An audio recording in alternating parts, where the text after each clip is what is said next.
Patagumpay na naaresto ng Camarines Sur Maritime Police Station ang isang wanted person sa Tinambak, Camarines Sur. Ang pag-aresto ay sinagawa sa bisa ng warrant of arrest sa kasong lascivious conduct under Section 5B of RA number 7610 o ang Special Protection of Children Against Abuse, Exploitation, and Discrimination Act na docketed sa criminal case number 26-4498 na inisyu ng Regional Trial Court, 5th Judicial Region, Branch 63, Calabanga, Camarines Sur, na may nirekomendang piyansa na 200,000 piso.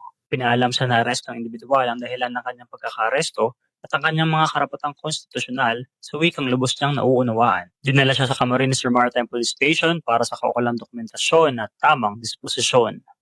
Patuloy na ginagampanan ng PNP Maritime Group ang mandato nitong tiyakin ng kapayapaan, kaayusan at seguridad sa mga komunidad alinsunod sa programang Bagong PNP para sa Bagong Pilipinas, serbisyong mabilis, tapat at nararamdaman.